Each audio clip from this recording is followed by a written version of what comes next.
On tonight's panel, from the government, Alex Chalk, who's currently Minister of State at the MOD. He gave up his career in the law when he was elected MP for Cheltenham in 2015. Prior to his current government job in defence, he worked in education and justice. One of the Labour Party's rising talents is Bridget Phillipson, having been elected at the age of just 26. She's now in her 14th year in the Commons, and having previously spoken for her party on Treasury matters, she's now Shadow Secretary of State for Education.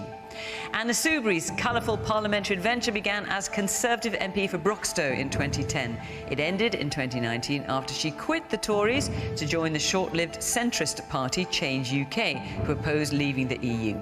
She's since returned to her initial career as a criminal barrister. The lecturer, journalist and polemicist Ash Sarkar is a contributing editor at the left-wing website Novara Media. She was a big supporter of the former Labour leader Jeremy Corbyn in the run-up to the 2019 election. And Tim Stanley is a historian, author and broadcaster. He's a leader writer at the Daily Telegraph and, along with Ash, is a regular panellist on Radio 4's Moral Maze. His latest book, Whatever Happened to Tradition, says progress is only possible if we respect the past.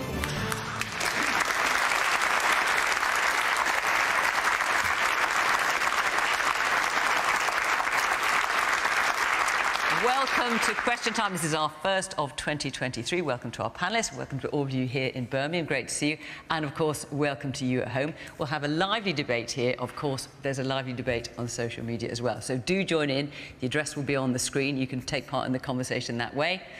Enjoy the programme. Let's have our first question tonight, which is from Navreen Fagura.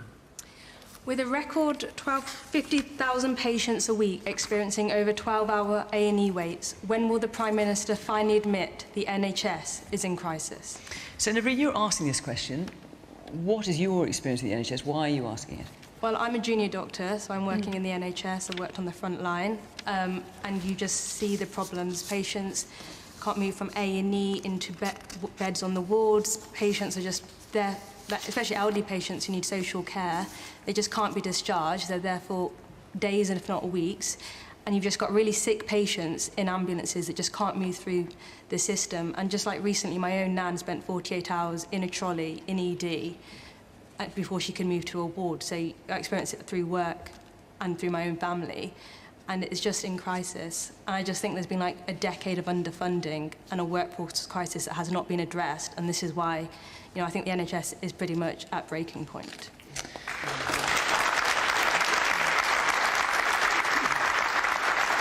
So, Alex, Navreen is a junior doctor, is using the word crisis. The Prime Minister conspicuously is not using the word crisis. Yeah. Is he wrong to do so? Well, I think that the Prime Minister is absolutely clear, and he's said this, that the NHS is under extreme pressure, and he's not balked about that at all. But why would the word crisis is... Many people have asked him to try and get him to say it, and he's not saying. Is that because he doesn't think it is? No, look, I think he recognises this is immensely serious, and certainly when he did his speech recently at the beginning of the year, he named getting down the waiting list as one of his absolute priorities. And of course, last weekend, as you know, he was there meeting with the NHS.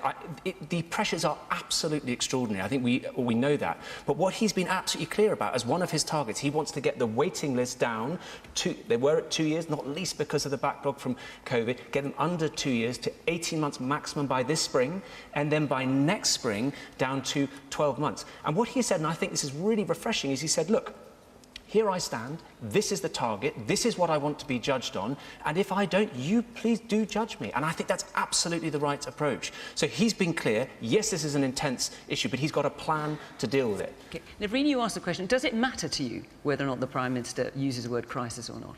I think it does, because if you acknowledge there's a crisis, then you know there's a problem to fix. But when you're not just skirting around the issue, you don't really do anything properly to change it. And by just saying we're investing loads of money this year, if you look, the own Department of Health funded a report which showed by the King's Health Fund, which showed there's been a decade of underfunding and not addressing the issues, which is why we're in this problem. It's not just the COVID backlog, it's been going on for years, and we don't have the staff or the beds or the facilities to actually fix this. What Rishi Sunak says just will not happen. We just don't have the staff or the beds. And there's no point saying we've got loads of new people coming in if the current nurses and doctors are leaving. And we have the lowest number of doctors per thousand in the population for OECD countries. So there is just a problem that they're just not addressing properly. Okay. Well, certainly demand is colossal, and it's not just because of the pandemic, although the pandemic did have a very significant impact, not least because people weren't being referred, people got sicker because elective care didn't happen, which is why he wants to continue with elective care. But on the specific capacity, since 2010, there are 34,000 more doctors and 44,000 more nurses. Now, I absolutely accept that we need to go further, and he is going further. And indeed, I think since 2019, I think there have been an additional 4,000 doctors, and there are 72,000 nurses and midwives currently being trained. But what we have got to do is to ensure that we don't make, as it were, don't make the mistakes of simply saying, right, we're just going to focus on urgent and emergency care. We've got to get through that elective care, because if we don't, those people will become sicker. And that's what, last thing is that, I know you say it's not all about money, but even at a time like this when finances are stretched, he found an additional £14 billion to ensure that the NHS has got really resources going into the coming years. Anna, just say, obviously, because you were a former government minister for public health. Yeah, absolutely. Are you convinced by that? You're shaking your head. How the hell can we sort this problem out in an honest and effective way if we can't even admit that there is a crisis, and it's the biggest crisis in the NHS's history? And until we have a government that actually accepts that, we're not going to make progress. Look, there are certain things that this government should be doing absolutely now. The first thing is to sort out the nurses' pay claim, the other pay claims, and it's up to the government to do it, and it can do it, and it should do it. You're a junior doctor. I'm a trustee of a little charity called Doctors in Distress. And we know, as you know, the reality, lots of you know, the reality of what's happening in our NHS.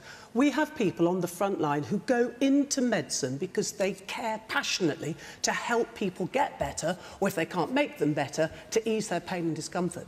These people are burnt out, they are at their wits' end, and they are leaving because they are racked with guilt and shame that they can't deliver the service that they want to deliver and we expect. So sort out the staffing, increase the morale, therefore, of our workforce, and let them get on and treat patients. Let's bring back all those EU workers and fill some of the gaps in our staffing levels.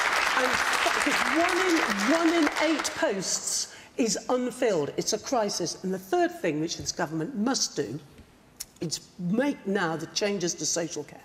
1 in 8 beds is blocked by somebody who can't go into a care home. And Alex, I was in a government that knocked it into the long grass. Other subsequent governments has done it. Your government is now doing it again, and it's not good enough. If it means I have to pay more tax, I'll pay more tax to give us an NHS which is doing the job we all want it to do. There are a lot of hands up. The lady there in the yellow dress, I saw that you were nodding along to that. I'm also a junior doctor, and I live and work in Anna's old constituency. And I work on a dementia specialist ward, and I've had patients who are medically fit, who do not need to be in an acute hospital bed waiting for placements for months now, because there's 165,000 vacancies in social care and you haven't addressed it. Last year, 7,000 doctors approached our regulator looking for permission and their paperwork to go and work abroad. You only train 8,000 medical students a year. Retention is in crisis in the NHS. You must address it. You must address it. And my trust declared a critical incident, and it stepped down the critical incident, not because things are getting better, but because it doesn't make any difference us declaring a critical incident, because you refuse to accept that this is a crisis and people are dying because you are not addressing the problems. Okay. A woman here in front in the pink dress. So I'm an emergency nurse practitioner. I've only been qualified actually for 4 years. Oh my goodness, it feels like our audience is full of people. I know it isn't, but I seem to unerringly seem to have found you. Yes. I've only actually been qualified for 4 years. I've been on the front line prior to the pandemic, during the pandemic, post-pandemic. I'm going to put this bluntly. It's like a war zone. There's beds everywhere. There's patients everywhere. There's elderly people. People who are sitting on chairs for 24 hours. It's not okay no more. It needs to be addressed. It needs to be addressed now. Like in 2019, there was a manifesto pledge that there was going to build 40 new hospitals, That hasn't even been done remotely, even looked into. Where are they finding the staff to even staff those? Because they can't retain the staff they've got because they don't know how to look after them. All we get told is we're not skilled enough, we need to justify a pay rise, and I think we've justified it enough. We're tired and we've had enough. Yes. OK. I'm going to come around the rest of the panel. I just want to give you one last chance, Alex. Do you want to admit the NHS is in crisis? Well, if the Prime Minister doesn't, do you, hearing this, do you want to? There is no doubt that the pressures are No, at and historic you said levels. that. Do you want to say it's the reason in why crisis? I say that is because, you know, talk is cheap, action is what matters. And No, what the I'm Prime not Minister has asking said- what you're asking. No, You've made sure, clear sure. already about Yeah. the money. Yes or no? Yes, Well, that's what I'm asking it's you. incredibly intense, and the pressures OK, are so you of don't want to historic use that levels. word. I think we've got that. You clearly don't want to use that word. No, but it's the actions that matter. I know really do we've think heard that- that. I'm You've just got to asking about the accept word. There's a crisis. Listen to people. And They're on the front line. They know. Bridget. It's clear that the NHS is in crisis and it's facing the greatest crisis in its history. And those of you working in the NHS see it every day. But what everyone who uses the NHS and needs the NHS every day, they also see that. Because if you look at how long people have to wait, you know, stroke victims, heart attack victims, an hour and a half when every second counts, sometimes more than 3 hours in order for an ambulance to arrive. And, you know, we're in the ludicrous position at the moment where Conservative ministers are talking about introducing minimum standards during strikes. You can't guarantee on a normal day that you will get an ambulance when you need it, and that is terrifying. It is terrifying for everybody that the NHS is not there for us when we need it. So and what does Labour think the answer is? Absolutely. So I'm not Labour- suggesting it's simple, but what do you think the answer is? It's far from simple because, you know, the next Labour government will inherit an NHS that has had 13 years of Conservative mismanagement and underinvestment. So it will take time to put it right. It took time So where are you going to start? It took time after 1997. And we fixed it and we transformed the NHS and we will do it again. And that will come down to workforce. We need more doctors, we need more nurses, we need to change the way that the NHS works. And that's why we've set out the most ambitious plan for a generation around recruiting that next generation of doctors and nurses so that those colleagues already working in the NHS have got that extra backup, because we are losing people in their droves because the pressure is just enormous. You know, when I speak to people locally working in the NHS as well, nobody goes into public service or goes to work in the NHS to come home feeling that they've let people down or that they're burnt out or that they can't cope. And that's why people leave. And under And to Labour, recruit all these extra people, will you expect people to pay more taxes to pay for that? so we would fund that by ending the non-dom tax status, so people that are the wealthiest in our society. That's not going to cover it all, though. It will, it does cover it all. The plan that we set out, a fully funded, fully costed plan to end the non-dom tax status. The current Chancellor, when he was chair of the Health Select Committee, said it was a great idea. I would love it if your government adopted Labour's plan and got on and did it, because people can't wait. All right, Tim. I think the best chance you've got of seeing a doctor nowadays on the NHS is to go on Question Time, because It's only beginning to feel that way. in the audience. I think the government is reluctant to use the crisis word for two reasons. One, because it doesn't want to panic people, so that people will stop trying to stop using the service if they think that it's completely broken down. So I think there's a rational thinking behind it. The other reason is they want the idea to percolate that there are things beyond the government's control that are responsible for this, notably COVID and lockdown and flu. The problem with that argument is that the service was in a poor shape before COVID and the lockdown. And it was in a poor shape in particular because of a failure to reform certain things, like the way that GPs work, because of a failure to invest in social care, which is why you've got horrible term bed blocking on the NHS, and also because of a failure to invest. Now, it is true, the government will immediately say, but we have recruited more staff, we have spent more money in real terms. That's true. But the thing about health spending is it has to increase year on year well above inflation for it to keep pace with growing need, and particularly with an elderly population and changing technology. So the problem is that the government can say, here's the figure we put in. It's not enough year by year to meet the demands of a rising population. So the solution is either a significant increase in tax, and taxes have already gone up, or some other kind of root and branch reform, which I'm wondering if people are starting to think might be possible. I was very interested that Wes Streeting, the Labour Shadow Health Secretary, has said that they'll use more private beds. well, what about using more private medicine? I mean, when it comes to, for example, in Australia, higher rate taxpayers are effectively obliged to buy private insurance, and there's been a large increase in people doing that. Now, from all my years of going on Question Time, I know that the two most unpopular things to support are incest and private medicine. But nonetheless, I think we're reaching a point where people can see that this current structure does not meet the needs of an ageing and growing population. And perhaps we need a royal commission. We need some kind of broad, honest discussion about what we can afford, what's not working, and we've got to fix it in the long term. Short-term cash injection, long-term structural reform. Ash, I'll come to you in a minute. I'm just going to go around the office a bit more. Yes, one here in the glasses. I worked in the NHS for 8 years as a registered nurse, and I left nearly 12 years ago because of disability after attacked by a care work assistant, support worker, for no reason. It was just racially motivated. In the NHS, there is violence from workers to workers, not from patients to workers. There's violence, there's bullying, there's racism, there's discrimination. And people are moving out of the NHS, not because they don't want to work in the NHS, but it's toxic. It's so toxic in the NHS. I was attacked first time 2003 by a ward sister. And then I was attacked 2011 by a support worker. Now I'm disabled, I can't work, I'm disabled for life. I'm on benefits. My life is destroyed.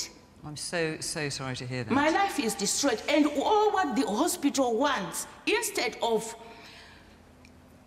tackling the situation, because they've got all the opportunities, when things like this happens, they've got the opportunity to make things right. But what they do is they take everything, move everything, sweep everything under the carpet. And that continues and continues and continues. Well, look, I'm so sorry to, and thank you for sharing. Thank you is the right word, but thank you for sharing your experience with it. I'm very, very sorry to hear about it. I'll take a few more points from the rest of the audience. The man here in the blue shirt. I'm currently a junior doctor as well. I'm working as a teaching fellow in one of the hospitals nearby. Can I just... Everyone put their hands down. How many NHS workers are in this audience? Put your hands up. Right, well, I guess... Well, I just seem to have found you all somewhere. But anyway, yes, OK, put your hands back up if you want to say something. Yes, man in the blue shirt. I think much of the underfunding and the pressures and strain that's currently going on is having quite a large impact as well on the repercussions of undergraduate education. I'm obviously teaching and educating the next generation of medical students where they are now actually struggling to get the opportunities they require to be trained appropriately. And actually it's making a lot of them put off having to work in the NHS going forward. So I suspect that actually this will have a large impact on vacancies going forward. And much of my students come to me anyway as a result, asking what other opportunities they have to be looking outside of the NHS. Gosh, even after going through all that training. The man here in the front in the blue sweater. Yes. Yeah, almost every week on Question Time, the government representative says, we've been hiring all of these people, we're increasing this number, we're increasing that number. But that is completely irrelevant if the people there are leaving. If you're only filling the people that are leaving, it's not improving the situation.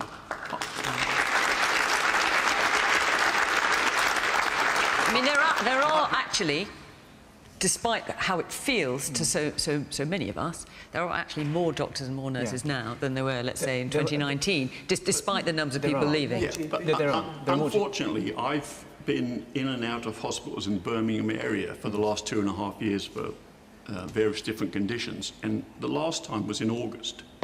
And I was in Solihull Hospital on a ward with 27 patients, and there were 2 nurses on the night shift, a man and a woman. Both of them got attacked by other patients during the night, and I ended up helping them because they just couldn't cope. And the female nurse in the morning said to me, I don't think I'm coming back tonight. I can't take it anymore. And if people are leaving in droves, you can hire as many as you want. It's not going to fix the problem. What you've got to do is keep the staff we've got. Ash, we haven't heard from you yet. I mean, the question is, when will the Prime Minister admit the NHS is in crisis? Well, look, the reason why you don't want to admit that it's a crisis is because it makes your government look bad, and it's that simple. But if you can't be trusted to describe the problem, why should we trust you to fix the problem? It's wholly deceptive. There's a lot that's been said tonight that I obviously agree with. You need more staff in the NHS, you need to grow capacity, you need that capacity to keep up with the fact that we've got a growing and an ageing population. But there's one thing which I think we really need to talk about, and that is how you keep staff, the staff that you've got. Between 2010 and 2020, the real terms pay of doctors on average fell by around 25%. That is a huge devaluing of doctors' work. Do you think that doctors' work became 25% less useful during that time? No. You just decided to start paying them worse comparative to what they'd been paid before and forcing them to work in worse conditions. And when it came to your party's mates in the city, you said, well, in order to get the best talent, we've got to lift the cap on bankers' bonuses. Right. Pay's got to be competitive. But when it comes to things like the NHS or the education sector, you're effectively saying to all these public sector workers, get poorer and be happy about it. Now, why should any of them accept that?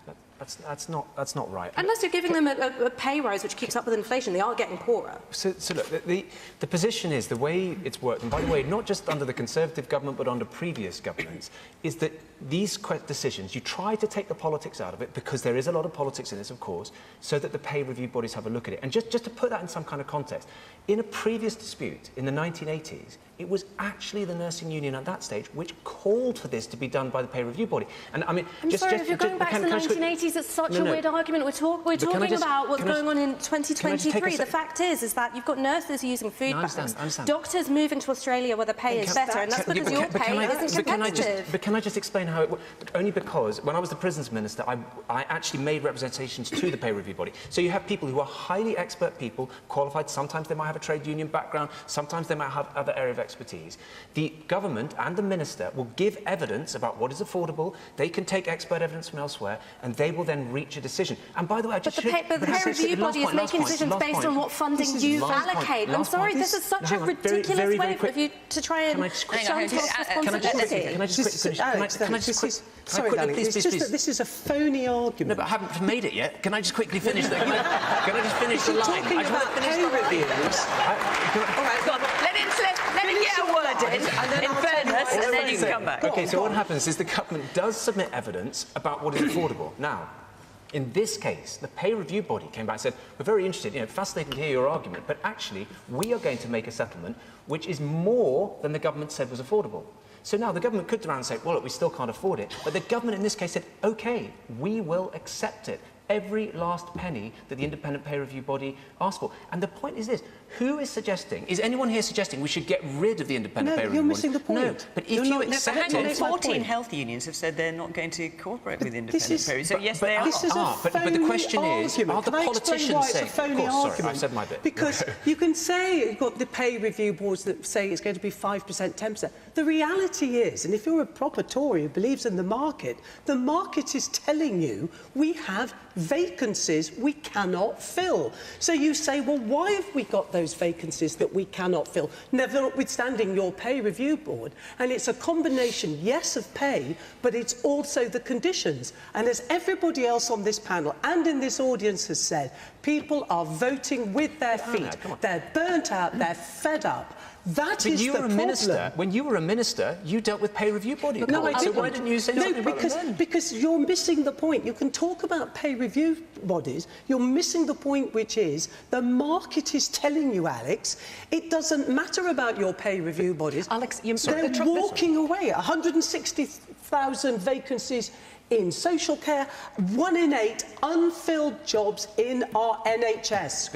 It doesn't matter about your pay review bodies. The trouble is, this misrepresents the work of the pay review bodies. The position that you've set out, ministers make representations. Yes, absolutely, they do that. But they also give a steer to the peer review bodies about how they're to consider these matters. So, for example, government ministers could say to the peer review body, you must take account of recruitment and retention issues when considering the settlement that they put forward. If ministers were to do that, I think you would get a very different outcome from the peer review bodies. So to simply hide behind the peer review bodies and say it's nothing to do with us, it's not the responsibility of government. Look, people expect that the government take responsibility for the NHS, not hiding behind others. And this will not be solved until ministers take some responsibility. They agree with PRBs. Would you scrap the PRBs? This is a ludicrous line. Of course we would not. This is a ludicrous line of I tell you what.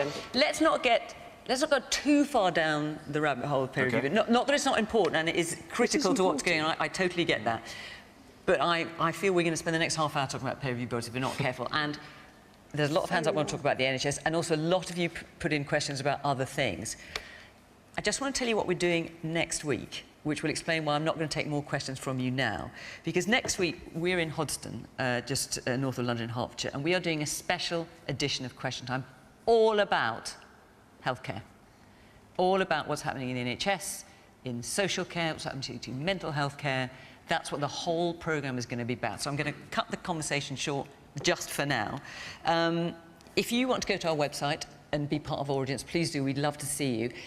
I feel I almost don't need to say that because it's quite clear that we do get a lot of people coming from the NHS anyway. But obviously, if you work for the NHS or in social care, or you use it, you are affected by it, we particularly like to have you in the audience as well. So it'll be the whole programme, barring some big political cataclysm, which we also have to discuss. But otherwise, we're intending to spend the whole programme talking about what is happening in our healthcare. So that's next week in Hoddesdon. Go to our website. We'd love to have you there. OK, so I'm going to move on for now, important though this is, and go to Jim Goldstraw. Is the right to strike a basic right of an employee, and should it be protected? Right. OK. So, Jim, of course, what you're talking about is minimum service levels, which is something that the government wants to introduce, which basically means some of the workforce could strike, but there'd have to be a minimum service, and the government is looking at areas such as health, transport, education, border security, nuclear decommissioning. I mean, it goes across all sorts of sectors. Bridget. Yes, absolutely. The right to strike is an important fundamental principle in our democracy and the hallmark of a free and open society. If you end up having strikes, and sadly we are seeing industrial action right across a range of different areas of the public and private sectors, that's a symptom of failure. It represents a failure to arrive at a solution that everyone can live with. And I think we've seen tonight part of the reason why we're ending up with strikes, whether it's in our NHS or why we're seeing ballots taking place, for example, in our schools, because government ministers pretend that somehow this is nothing to do with them. You know, ministers should get around the table, whether that's the industrial action that we're likely to face in our schools or the industrial action that we're seeing in our NHS, get around the table and sort it out. The last thing that we need is further legislation in this area. You can't legislate your way out of an industrial action. You can't prevent it in that way. It is a total distraction from the big fundamental challenges that we face as a country. And do you think there's any role at all, given that other countries do have it in to various degrees in different shapes and forms, for any role for minimum service? I would love to see minimum services in the NHS right now. No, I get that, you made that. We don't have but that. Across other areas as well, such as transport, for example. Well, the Transport Secretary actually said he doesn't think the legislation is going to work in the transport sector. And the Education Secretary has said she doesn't want it in education. So I don't think it's going to work, and I don't think it's the answer. And in those countries that do have it, you've seen increased industrial action and you've seen legal challenge. If ministers spent a little bit more time seeking to try and find a way through it and to get a settlement, rather than engaging in this kind of distraction activity around legislation, then we'd be in a much stronger position where it comes to the NHS and our schools. Alex. Well, I respectfully but fundamentally disagree. So it's not just the British government saying that this is a reasonable thing to do. The International Labour Organization says it's a reasonable thing to do. And as has been indicated, this is something that applies in France, in Italy, in Spain. Now, but when you mention the International Labour Organization, they say, as you're right, because I looked into this, because this was something that the Prime Minister mentioned yesterday. But they say minimum service levels are, a proportionate way of balancing the right to strike, but only to cover safety of individuals and their health. So that would not include a lot of things that the government is suggesting, such as education, for example. Well, I mean, let me just think if you're going to quote them, you might as well quote the whole thing. No, that's absolutely right. But what I wanted to say is that we already have in our country, there are certain sectors that can't strike. So the police is an obvious one. But if you go to other countries, namely United States and Canada, if you work in the health sector, you can't strike at all. Now, we're not saying you can't strike at all, because as the point the gentleman was making, of course, you have to be able to strike that balance. However, when it comes to issue of life and limb, if you or someone you love, your friend, your mother, your sister, if you don't know that someone will come when there's literally a risk to life, I don't think that's the right balance. I don't think day at the moment. But the NHS... Well, we can talk about the plan on these specifics, but I'm just saying that we have to get to a point where there's a risk to life and limb that people should be able to... And can I just make this one last point? You will have seen paramedics, you will have seen people leaving picket lines during strikes to respond to precisely those Absolutely, calls. but can I deal with that specific point? So one of the things that was very responsible, if I, again, may respectfully say so, is the nursing union said in advance, this is what we will provide along the lines that you indicated. But there were other sectors which didn't.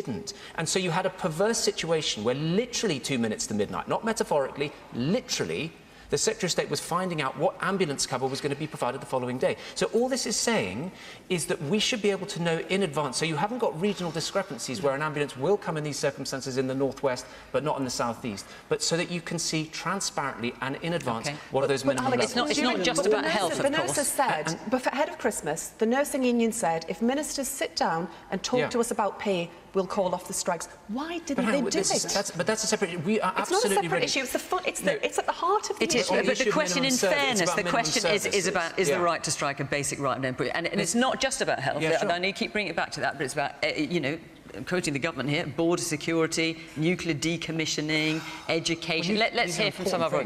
The woman with the glasses there in the middle. Yes. More of a comment, really. I absolutely support this right to strike. I think we should do it, and I'd like to invite Alex, the government, and the Tories to strike immediately, because we could absolutely go without your service. How do you know the difference? The man in front in the blue jacket. So I find it ironic that we're talking about a legal strike, because a strike is an act of defiance and really an example of how the government has failed to negotiate and reach a particular settlement on a particular issue. I don't think we need to have a legal strike. If people want to strike and rebel against a government that they feel is oppressing them, it should be their right to do so. And absolutely, I think that by forcing people who don't want to work, that's the beginning of what could be a police state. Just in the interest of getting, a varied opinion from the audience, is there anyone in the audience who does think that having minimum service legislation is a good idea? Yes, there are a few. So let's hear from you as well, just in the interest of getting a balance of opinion. Yes, the man there with the red hair and the blue polo top. Yeah. I do think that the thought of one of our family members lying in a desperate state, waiting for an ambulance and it not turning up due to a strike, is something that none of us could imagine. And I think the desperation people would feel. I've waited for an ambulance for a broken arm, and that is not as extreme as someone waiting for a stroke. And I can just imagine someone feeling with a stroke, waiting up on the floor, waiting for one of our heroes. They are heroes, our NHS, coming to save us in our desperate state of need, and that not happening is genuinely to show that the NHS is at breaking point and it needs a solution, and the government needs to get up, make a solution and do it quickly. OK. And the man behind you with the... Actually, both men have got glasses. Let's hear from both of you. Yes. The guy with the black jumper. Yeah. So, I agree with right to strike, only in the same breath if you actually, in law, set out that these key workers would actually get all the pays related to inflation. So hang on, when you say you agree with the right to strike, you mean you agree with the idea that there should be minimum strike legislation? Is that Correct. what you mean? Yes. Only if they are getting paid inflation rates. So then they won't need to strike, and you can set your minimum levels. So what, just have whatever salary you want, but you can't strike? Is that what you're saying? In a sense, related to inflation. Right. OK. And what about the man in front of you in the glass as well? All the issues that we've raised all relate down to inflation. So it's inflation that's eroding people's pay, and obviously it's conditions also. The government needs to start tackling inflation first. OK. Also, let me just get round the panel and I'll come back to you. Ash. So do you know why they're trying to make it harder for people to go on strike? Because it's very simple. This government is scared of what happens when workers organise collectively together. They're scared that after 12 years of stagnant and falling living standards, of not getting pay rises in the good times, now there's a cost of living crisis, you can't get a pay rise now either, that people are realising that the only power they have is collective bargaining, and when being pushed to it, withdrawing their labour. So that's why they're trying to push through this, frankly, pathetic package of measures to try and restrict people's right to exercise that fundamental democratic right. And if people are out there thinking about organising their workplaces, this should give them heart, that the government are on the back foot, and it's pathetic, quite frankly. Tim. I agree with you, Ash, the government is scared, but I don't think they're scared of that. I think they're scared of an inflationary spiral of wage demands. That's exactly it. But hang on, when pay rises are going up in the private sector and they're not going up in the public sector, how can you make the claim that you're scared of a wage price spiral? Well, this comes back to the question about health versus bankers' bonuses. The point is that wages and bonuses can go up in the private sector because you and I ain't paying for them. But when it comes to a nationalised, publicly owned industry like health, then it's a different matter because of tax. You said it's a wage price spiral, which is something different. That's someone on this different. panel should defend minimum. Right. First of all, they're afraid of an inflationary spiral. Secondly, they're afraid of the government getting involved directly in negotiations because we can't go back to a situation like the 1960s and 70s where whenever there's a strike at a factory, the government goes in with beer and sandwiches and tries to negotiate an outcome. They don't want that. They want to go back to a corporatist model. And finally, they're frightened, they're scared of services grinding to a halt because of strike action. And for anyone who's, for instance, been grounded for the last few weeks by train strikes, that's a perfectly reasonable concern. The problem with the withdrawal of labour, which is a democratic right, one wants to sustain it, one wants to keep it, of course, is that if a train driver goes on strike and it stops the service from running, that has an effect upon people doing their job. It has an effect upon them being able to access health. But those train drivers are missing out on their pay too. And also for the gentleman in the audience who said this is a step towards a police state, the government's point is it's not, because several liberal democracies have these minimum service level arrangements already in place. And moreover, some of those liberal democracies go even further and ban strikes on frontline work altogether. Now, having said all of that, because one doesn't want to have to do this sort of thing, because one doesn't want to see striking, the government has failed in its first responsibility, which is to make sure that this doesn't arise, that we don't have an inflationary crisis, and that we don't have people feeling they have to go on strike. The public could quite reasonably say, OK, minimum service levels for unions, but why isn't the government required to deliver a minimum service level? Because I don't know about you, when the strikes on the trains first started, my initial reaction was, how could you tell? Because the service was rubbish before the strikes began. It's completely unreliable in my area, and many younger people entering the workforce now see trains in particular no longer as a challenge to navigate, but an obstacle to avoid. And they will start to get jobs and live in areas where they can take the bus or they can drive, and as a result, an industry, through a combination of private greed or government error or the workers going on strike, is going to end up destroying itself. So this all has to be resolved, but I don't like this legislation, but the idea that this is an attempt to break the unions or that this is an assault upon working people, there are other working people who are suffering because of the strikes, and governments in the round have to consider their needs as well. OK. Anna, I know you want to come. We're just going to get a couple more points. The man at the very back in the blue T-shirt. So, fortunately, I would love to work in an industry where we had minimum service levels. Currently, the organisation I work for, there's a permanent court induction, which stops me from striking. So what industry is that? I'm a prison officer. Right. So currently, I don't have the right to strike. I should do. I'm a trade unionist. I'm not allowed to. If me and my colleagues talk about withdrawing our labour, we're contravening, and then we're in contempt of court. And so do you think there are other sectors that should have the same injunctions that you have? I think if it affects the prison service and affects the Prison Officers Association, it should affect everybody else. If not, it shouldn't affect us. So, what, you mean all public sector workers shouldn't be allowed to strike? No, it shouldn't affect us. Sorry, I'm not coming across clearly. It shouldn't affect anybody. Right. So everybody should have the right to strike. We can't have a two-tier system where certain people can, so the NHS, doctors, but prison officers and police officers can't. And the man here in the front.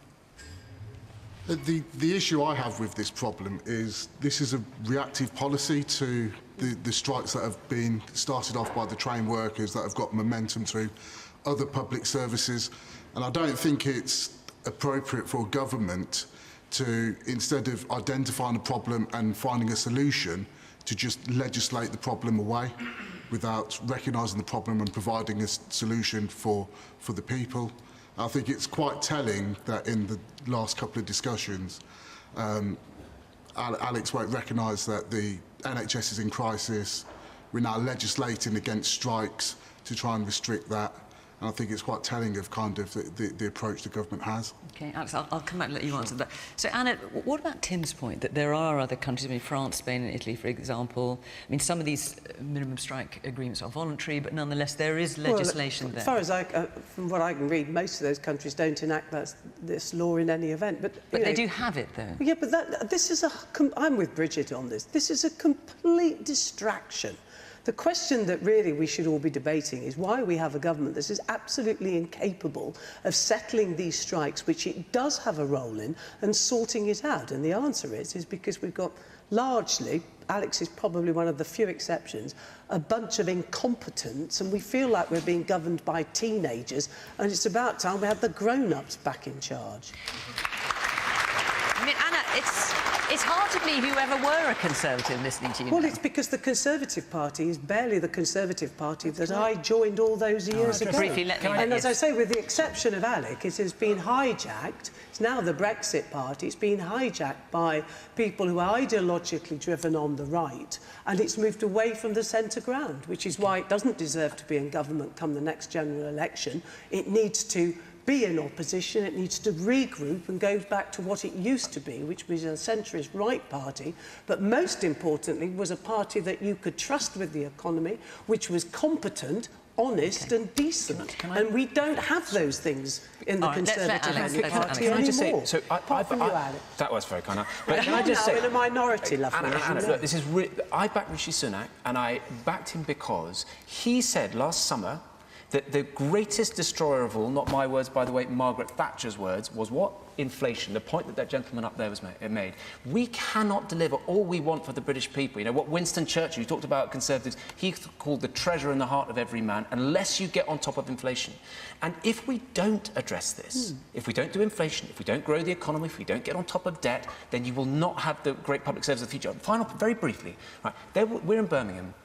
There will be a child born today in this great city that in 25 years' time, through no fault of her own, will knock on the door of the state and say, do you know what, I need some support. I've been booted out of my house by an abusive boyfriend or whatever. It will be no answer to her to say, do you know what, the cupboard is bare because the last generation didn't get on top of inflation and didn't address these issues. So this Prime Minister, this country has will get ever on seen. top of these issues. And Alex, you forget, and we have not forgotten, what Liz Truss and what your government did to our economy. It played a major part of the crisis we are in. And before that, we had Boris Johnson, who was undoubtedly the worst Prime Minister this country has ever had. I'm going to move on. And we will not forgive or forget. Right, let me take... This is going to feel like a heck of a handbrake turn now, this next question. I've got to warn you, but there are a number of you asked about this, and it has a lot of people have talked about it.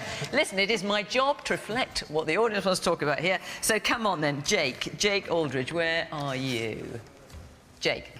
Has Harry's autobiography damaged the monarchy? Has Harry's autobiography damaged the monarchy? Well... It's been everywhere, hasn't it? I mean, let's face it, and he's been on all the airwaves. Tim? I can't think of a subject where everyone says they don't want to hear any more about it, yet everyone wants to talk about it at the same time. No, I seriously don't believe it has damaged the monarchy because, for a start, we've heard all this before. I'm old enough to remember the 90s. Remember the Annus Horribilis? There was a fire, there were several divorces. No, but hang on, Tim. What is different about what Prince Harry has, just to be serious? Well, what is different about what he said? Well, what I tentatively suggest is at the heart of what he's talking about. He's talking about a lot, let's face it. He's basically saying that the royal family conspired with the press to make him and Meghan look bad. Right.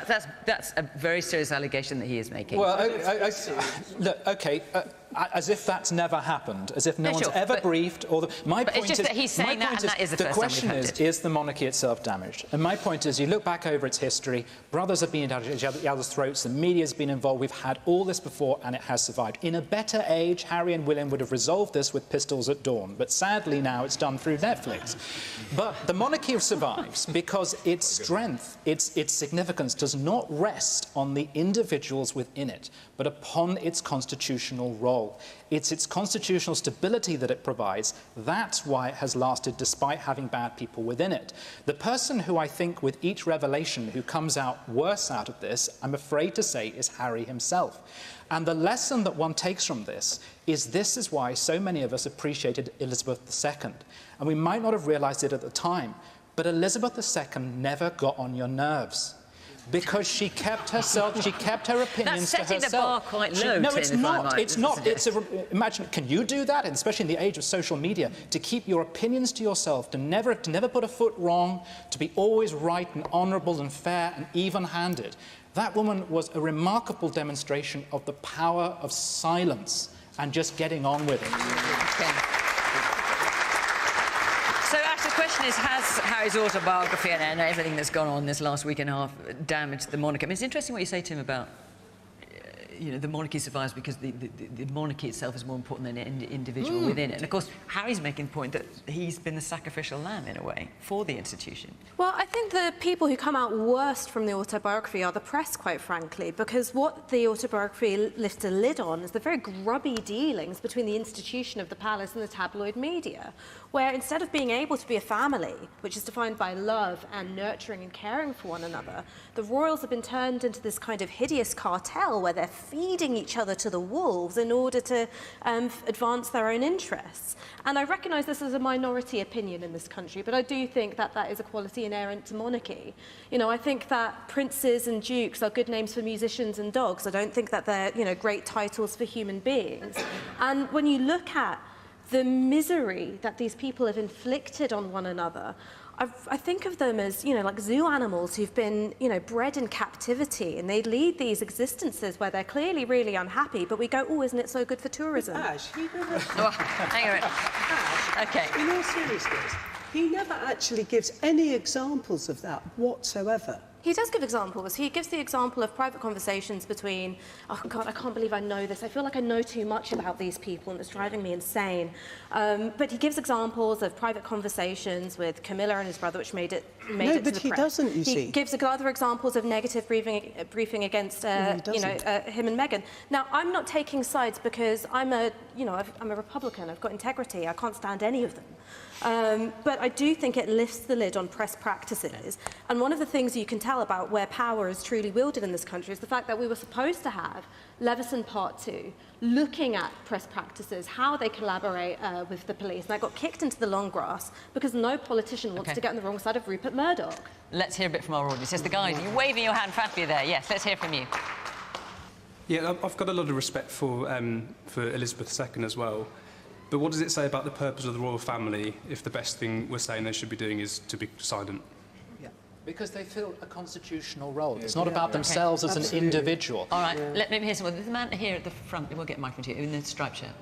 I think what we've got here is an example of hypocritical privilege. He's been happy to accept everything that comes with his role right the way through his life. He's criticised the media and said, I don't want anything to do with them. And now he's using them at his will to make money. I'm sorry, but that is just as low as it gets. OK. Does anyone here want to put in a good word for Harry? Does anyone here feel that actually what he's done is... There must be some here, yes. But done the right thing. Yes, the woman there actually, the woman on the end in the black, yeah. I think Harry has done his best to address some personal struggles, and when I watched the interview with ITV, he sat down and he was quite candid. I think, what kind of country are we going to be if you can't even express freely, how you feel, what you're going through? Now, what we have to also acknowledge is, yes, he may be making money, but he is doing things that he is enjoying. And I think one thing that I personally like to address as a black woman is that a lot of people negatively in the press have been blaming Meghan. We saw the very, very derogatory words by Clarkson you know, Jeremy Clarkson talking about how he wants to, I'm not going to go into detail, but I'm sure you're all familiar with it, talking about how he wants to see Meghan run through the streets and have, you know, basically poo thrown at her. And that, again, is an example of where, when we begin to blur the lines, we then see problems. I think what we have to also acknowledge is Harry is, even before Meghan came along, he felt disenfranchised, he felt left out. As Ash said, he gave the examples of where he felt like he was being fed to the dogs. And so I don't think it's fitting to say, you know, he's made his money, let's just, you know, he's ruining this and is the monarchy damaged? But there has to be a point, just with anything, whether it be strikes or whether it be any other political thing. As a politics student, there has to be, you know, what I've realised, there has to be an opportunity for people to say, this is what I believe, I'm going to air that. And so even, you know, things like racism, because racism is prevalent in the press and it needs to be addressed. OK. Bridget?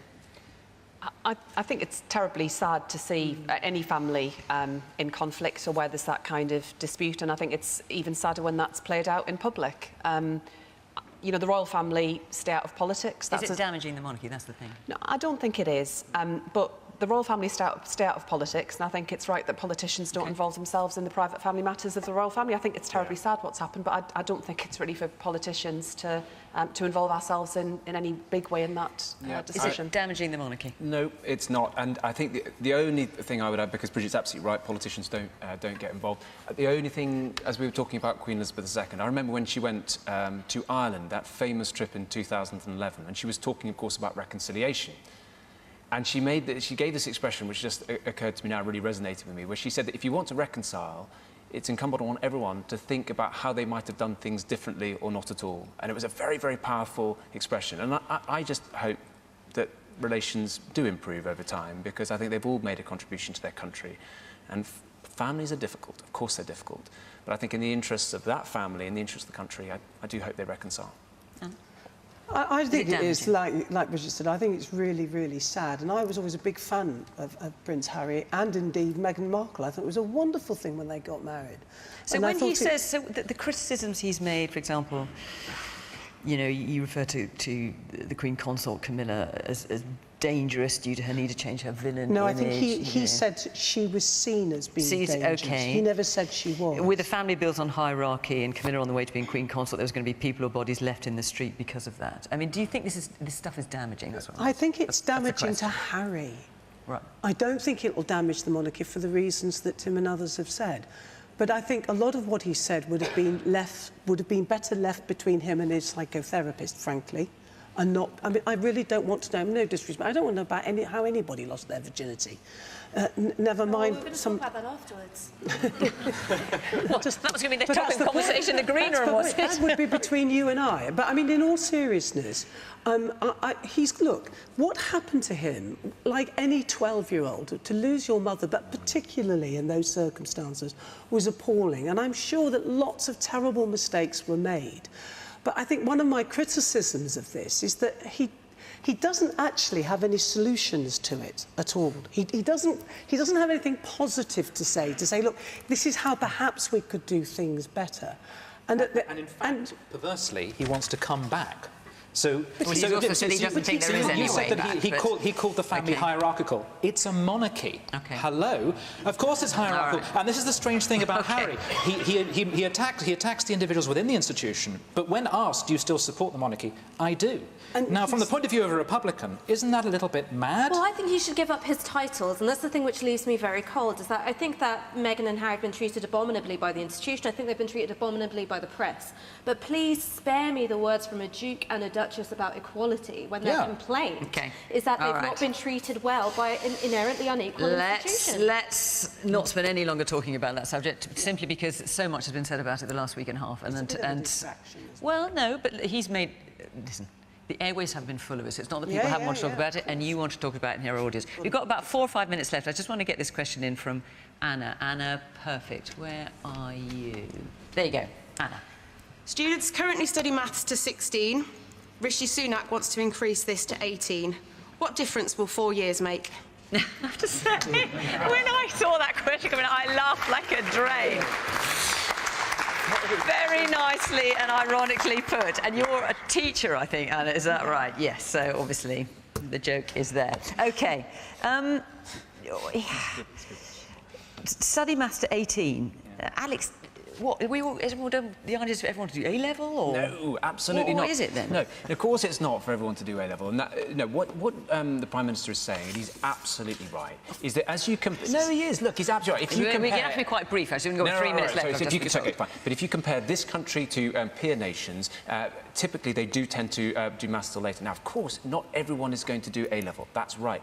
But when it comes to financial education, so that people can be more empowered when they're dealing with issues of credit or mortgages or rent or compounding, these sorts of principles are things that are going to assist our young people. Final point, of course, we are in a global competition. We're in a global competition with nations like India, like China. Over half of the world's economy is now in the Eastern Hemisphere. We've got to ensure that this country is match fit to win the jobs of tomorrow, and maths is important to that. We'll have to be quite brief, Bridget, forgive me. It's a meaningless pledge from the Prime Minister. We don't have enough maths teachers already to teach the children that we currently have, and year-on-year recruitment targets are met for our maths teachers, and some of the same challenges that we see in our NHS, we see in our schools. I think it is really important that children get a strong foundation in all of the basics, and I believe in high standards in all of our schools. That's why we've said that Labour would end the tax breaks that private schools enjoy, and we would put that £1.7 billion into a brilliant state education for every child in our country. We have to be very quick. Tim. Labour has said it might ban smoking, and the Tories want us to do double maths. I don't know who I'm supposed to vote for at the next election. If I was forced to do maths, I would have dropped out of school rather than do it. I hate it. I was terrible at it. And if anyone can't count by the age of 16, why on earth do you imagine that forcing them to do 2 more years of it at a higher level is going to make them any better at it? It's so stupid. I'm really getting worried because I agree with Tim yet again, but I would say this. I think for your first speech to the nation, to say that your big vision for the future of our country is that we should all be doing maths in 4 years' time until we're 18 says a lot about the state of this government. It doesn't have a vision, and we need now to have a leader of our country who is competent, decent, but also has a vision for our future. He doesn't have a vision at all. He doesn't have a vision at all. He's got no plan. I'm so sorry, but I have got to let Ash. I mean, like, talking about counting, of those 5 pledges, I think 2 or 3 of them were going to happen anyway, so that is cheating. Yes, that's true. When it comes to maths lessons, when it comes to maths lessons, I actually don't think it's a bad idea. And first and foremost, I think that those maths lessons should be given to Are you agreeing with the government now? I mean, look, I don't think it's a bad idea. I think maybe I'd have, retained a bit of long division had I done it to 18 rather than dropping it at 16. But I think that first in line for those maths lessons should be the MPs of your own party who crashed the economy into the wall in order to give tax cuts to the rich. Let's give a laugh. We've got about 20 seconds, Anna. Let's hear from you. I was about to say the same thing. I agree with Bridget. There's not enough maths teachers as there is, but perhaps Chancellor Kwarteng and Prime Minister Truss could have done with a calculator in the summer, and that might have avoided some of the other issues. Okay. Right. Well, if we can count, our 60 minutes are up. Thank you very much to the panel for coming on the scene for our first programme of 2023. Thank you to all of you for coming here and being part of this programme and contributing to such a lively debate. And, of course, thank you to you at home for watching. Don't forget, next week, Hodston, we're talking about the NHS healthcare. If you want to be part of that audience, we would love you to be there. Until next week, from Question Time in Birmingham. Bye-bye. The Tories are doomed. I'm sorry I haven't done any politics this week. I did Monday. Been on bender since then.